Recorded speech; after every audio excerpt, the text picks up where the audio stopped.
Welcome to the Get Fit Guys quick and dirty tips to get moving and shape up. My name is Brock Armstrong and I'm the Get Fit Guy.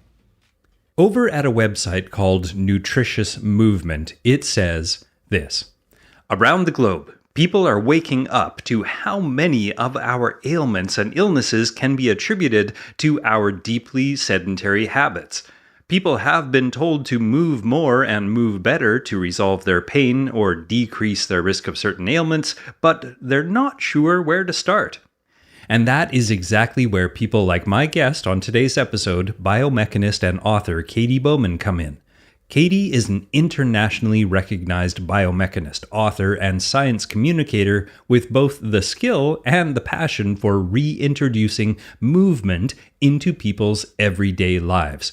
With her best-selling books, an award-winning podcast, and her online classes, she reaches hundreds of thousands of people every month, and she's been featured on TV shows like NBC's Today Show and in publications such as Prevention and Good Housekeeping. Now, Katy has recently teamed up with Jill Miller, fascia expert and the co-founder of Tune Up Fitness Worldwide, to create a comprehensive whole body program that breaks down the act of walking into its components. By tackling each one separately, their aim is to help improve your gait, gain distance, and make every step count for whole body health and longevity. And the program is aptly called Walking Well, a stepwise approach to an everyday movement. I actually just completed the entire 14-segment, 6-hour course, and I can say firsthand that walking well is for everybody, and everybody. Luckily, during this time of social distancing, I was able to work on my walk in the comfort of my own home and move through their course at my own pace. Now, before I get into the interview with Katy Bowman, who recently celebrated her 44th birthday by walking 440 miles, and no, that wasn't all done at once, well, Katy has been quoted as saying, "Walking is a superfood." And I asked Katy what she meant by that. I think of walking as a superfood because it really does utilize most of the parts of your body. It's really not only a lower body phenomenon, it's a whole body phenomenon. It's a weight-bearing phenomenon. It's when you're carrying the weight of your body, and that's when you're carrying nothing. Humans are heavy, so you're carrying your weight, you're propelling yourself from point A to point B, and you're utilizing so many of the lever systems of the body that it is really an effective way of getting lots of movement into a short period of time. So there's that. There's that. It uses so much of you.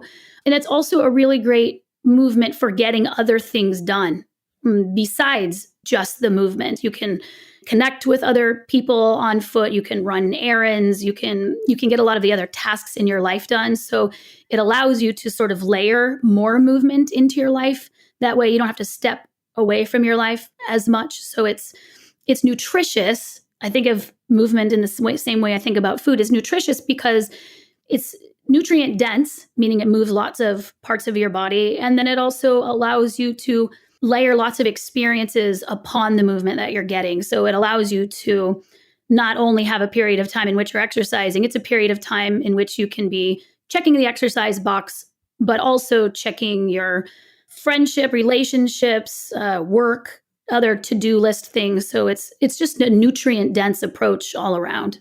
That is a great way to look at it. It really is a nutrient-dense approach all around. Now, let's get into the Walking Well program.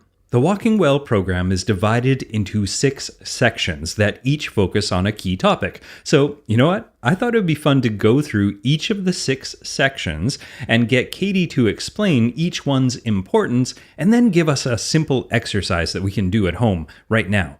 And you may actually want to stand up and do these exercises while you listen because she explains them quite well.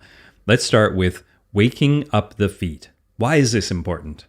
A lot of our anatomy is located from the ankle down. 25% of the number of bones and muscles and ligaments in your body are from the ankle down. So that it implies that there's a lot of movement potential there. So not only is it extremely complex in terms of shape and movement potential, it's also maybe one of the least moved parts in our body. We've all sort of wrapped our feet in shoes sort of very early on. So we've got this relationship between the potential for a ton of movement and the cultural habit of getting even less movement in our other parts in this area that is very sort of supposed to be dynamic. And then we also ask that this very weak, undermoved part of our body carry our body weight from point A to point B. So I thought it's really important for people to understand that the feet are foundational. They're literally foundational, but then they're also metaphorically foundational to this process of walking. And so if my listeners wanted to wake up their feet right now, what would be a quick way that they could just get that process started? Very simple. So I'm going to use your hands to kind of teach you the exercise. So if you look down at your hands and you make a fist as tightly as you can, and then I want you to open your hands and do the opposite of a fist, where your fingers are not only open, but they're spread and extended. You're really stretching the fingers away from you. And we're going to do that exact same thing with your feet now. It helps if you don't have shoes on, but you can absolutely still do it in shoes. You're going to curl your toes. You're going to make foot fists, if you will. You're going to think of squeezing them or gripping them or curling them as much as possible. This is where the barefoot comes in, because your shoes can actually prevent you from using all the muscles in your feet. So you're making foot fists, and then you're going to, after holding that for, I don't know, we've held it for about 10, 12 seconds, you're going to do the opposite. You're going to stretch and release and spread the toes away from each other. And it really does help if you do this with your hands at the same time. You just do a couple more of those. So foot fists, toe curls, scrunch, hold. You might even get a little cramp in there if you've been using those muscles for the first time, and then do the opposite. Spread, lift the toes away from the floor, just like your fingers would sort of bend backwards. It's called extension. We'll do one more time. Foot fists, squeeze, and then go ahead and not only release, but go and stretch vigorously in the opposite direction. Oh, that feels so good. I love that. Now, the next section is strong and supple ankles. Why is that important? Well, it's not necessarily in the way that you think. Obviously, you definitely want ankles that are stable underneath you for all the obvious reasons of, you've got better balance and whatnot. But your ankles, because of the way that the muscles attach in the legs, the ankles quickly lose range of motion when you sit a lot. So I don't know if any of you out there listening sit a lot, but our culture sits a lot. And because the knees are bent, you end up getting very tight calves, which end up reducing the range of motions that the ankle can move through when walking, running, or cycling. But more important than that loss of range of motion is that the pumping action of your foot as it's moving through its full range of motion at the ankle, I think of it as an extension of your cardiovascular system. So we think of the heart as pushing the blood around your body, but it's really the muscular contraction that is a very large part of how the blood is propelled around your body. And so the lower legs, it's the farthest part away from you, from your heart. And so that pumping action is a very important part of how your cardiovascular system functions. So without that regular pumping action at the ankle, when it's limited simply through how little you've used your ankles through the full range of motion, I think of it as a contributing factor to an overworked heart, if you will. It's like the pumping action is missing, and so we're asking other parts to sort of step in. When I take a walk, I'm like, all right, heart, I'm going to give you a leg up, so to speak, and I'm going to let my ankles moving do some of the work to get the blood back up to you. Wow, you're absolutely right. That is not the normal expected answer. I love that. Again, how can my listeners get their ankles, I guess, supporting their cardiovascular system right away? So I'm going to have you start standing, and I want everyone just to do a few calf raises. And if you don't know what a calf raise is, it's when you're standing and you sort of lift the ankles away from the ground, and you'll feel the weight kind of move towards the front of the foot. You're rising up onto your toes, and then you're dropping your heels down. So this is a very common exercise performed at all the gyms all over the world. But if you were standing in front of a mirror, or if you bent over to watch your ankles as you were doing this, you might notice that as you were raising up onto your toes, that your ankles were not traveling straight up and straight down. You might notice that they travel up, but also sort of fall away from each other. So your ankles widen away from each other, or maybe you have one that likes to drop out to the right, or maybe you have one that drops in. Maybe you notice that your ankles sort of rotate as you come up and come down. So I call this exercise calf elevators, because an elevator travels straight up and straight down. There's no rotation to it. It doesn't travel sideways in either direction. That's what I want your ankles to start doing on a calf raise. So the calf raise plus good alignment is called a calf elevator. And then you can do that a few times. You can do it if you're at a standing workstation or when you're standing in line. So even if you can't take a walk, you can get some of that pumping action. And if you really mind the position of your ankle joints, you'll also be working towards a more stable and balanced step.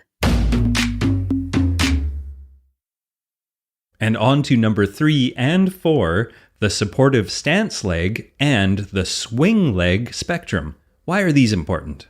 Well, in a biomechanics laboratory, we like to figure out what every part is doing during a stride, if you will. And your legs, you're always walking 2 legs at a time, and there's a handoff. So you have in a cycle of gait, you have one leg that is the supportive or stance leg. That's the one that's holding you up. As the other leg now has to swing through to where it lands, and then it becomes the stance leg. So both legs will need to be good stance legs and good swing legs. And you might have an issue with your gait that is not so much, people will say like, I have a bad knee or I have a bad back. And so we try not to have you sort of write off whole parts of your body as not good. Chances are that they're doing excellent things in some phases of your gait, but they're not doing all that they could be in others. So we like to break it down enough so that someone could assess themselves to say like, oh yes, I can see that what I've been calling my bad leg is not really a bad leg. It's a great stance leg. It's just that it doesn't have as much mobility when it's time for it to swing. So we like to break them up so that everyone can have a more nuanced understanding of which parts of their body need attention. Awesome. I think that is a really important thing. And again, what is something we can try right now to start working on that? So I'm going to make this one pretty simple. I just want you to stand on your right leg without touching into anything, and also without bending the knee of your standing leg. But then I want you to do one more thing. So in addition to standing upright on your right leg, I want you to back your hips up so that your weight on that single leg is on the rear of the foot, more on the heel and less in the middle and the front of the foot. So if you want to toggle a little bit between the front and the back of your foot, you can definitely do that. You can let your pelvis sort of fall towards the front of the foot and you'll feel more weight on the front of your foot. And then you'll back your hips up and you'll stand on that one leg, really pressing the heel bone down. So that's a good stance leg exercise because it allows you to see like, whoa, my arms are all over the place and I can't stop swaying. You could be working on your walk while you're standing, either, working again at your desk, or if you're in line at the grocery store, you can be working on your walk just by teasing out this little piece of how strong is the leg that I'm standing on? How balanced do I feel on it? And of course, we should do the other leg real quick. Okay, so that's stance leg. For the swing leg, I'm going to give you a quick exercise for seeing if your hips are able to open all the way. So I want you to stand on your right leg and you're going to grab your left leg behind you like a runner's stretch, a runner's quad stretch. If you can't hold your leg back behind you, you can use a strap. And instead of holding your leg at the foot, it would be better if you could hold it at the bottom of the shin. So your foot's sort of draping over the hand that's holding you. So if you can get into that position, congratulations. But now I'm going to start adding a few more things. The first is check out your knees. If you are standing in front of a mirror, it helps. But if you're just listening, you can bend over and watch. You want your knees to be together. So instead of that bent leg sort of flailing out to the side or moving in front of you, you want to pull it back and in so that the knees are side by side. And then the second piece is when we've got that kind of permanent hip crease from sitting, what it does is when you bring your leg back, it also brings your pelvis back. So you're going to tuck your pubic bone forward to try to give yourself a little bit more length in the lower back. And when you do that, you end up finding this one quadricep muscle called your rectus femoris. And it's a long muscle that goes from your pelvis to your shin. So it crosses over your hip joint. It crosses over your knee joint. It can move your pelvis out of the way. It can move your lower back when it's tight. So this is the move that helps you find and stretch that. And we'll do the same thing on the other side. And the fifth section is strong on stairs.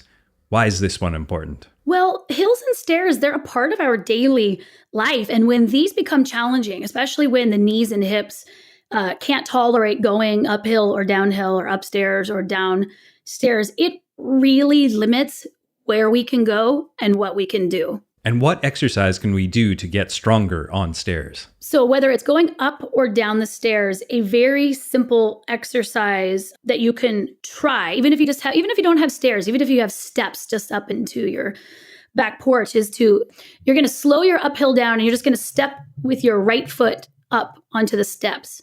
You're going to look down at your knee, and I want you to slowly step up until you're standing all the way on your right leg in the air, and then step down. And you're going to keep doing that. You're going to keep stepping up and stepping down.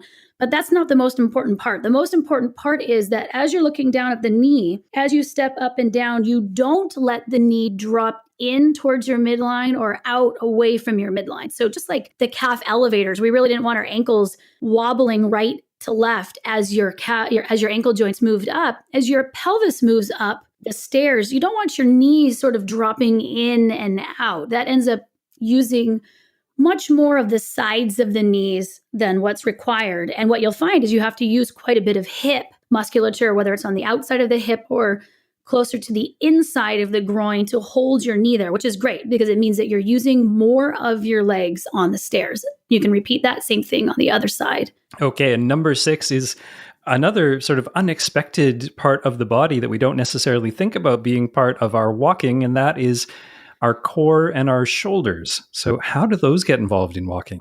Well, I love that you brought this up because we do think of walking as a lower body phenomenon, not a whole body phenomenon. And it is absolutely just as much about your upper body as it is your lower body. So if you stand with your arms by your side and just start swinging your arms front to back so that they're swinging in parallel lines. You want to try not to cross them in front of you. They really move straight forward and straight back, ideally just like your legs do when you're walking. And then after you've loosened up your shoulders, you're going to swing your arms opposite to each other. So you've got one going forward and one going back. And you want to create motion, but you also want to have sort of a looseness. Like you want your arms to really be swinging. And if you remember, if you haven't been on a swing in a while, the definition of swing is really that after you bring something up, when it drops and relaxes, it moves like a pendulum back. So you don't have to just be tensing and raising your arm in front of you and raising it behind you. There's a looseness to your shoulders that we want, because when the arms are moving during walking, they're coordinating with your legs naturally. You don't have to think about it. And it's not only the arms, it's the trunk. You've got muscles in your trunk that are also coordinating this. And so when there's a lot of stiffness in the torso, a lot of stiffness in the shoulder, you can actually be demanding more tension and contraction in your lower back and in your hips and your psoas, which are these long muscles that run from just below your rib cage down your spine to the front of the thigh. When you don't have that looseness or suppleness in your waist and shoulders, then those other muscles sort of have to lock down your torso, so it makes walking uncomfortable. So practice that arm swing motion and just focus not so much on the motion, but on the relaxation, the flow of the arms and legs, and sort of stripping out the tension there, and then let your arms shake out your hands. And then when you go for a walk, the arms can kick in and do what they do naturally. Well, that was an explanation and an exercise all wrapped into one. Yeah, I'm efficient that way. And just for fun, let's throw in a section about how to make walking more challenging for those of us who have been walking for a while now and want to up the ante a little. I get that question a lot. I think we don't think of walking as a fitness-making exercise because there's not a tremendous number of variables with which we can play. You know, when you're talking about improving your fitness through other modes of exercise like cycling or running, you can always, you go faster or you go longer. And so You can obviously play with those variables with walking as well, but there's not that much speed to walking before it becomes running. And so you're sort of limited on speed. And because walking takes so long, if you will, we often don't have hours in which we can go for volume. So if you had to work with the same speed or the same volume, or let's say time that you have allotted to walking, some of the things that you can do is look for more difficult terrain.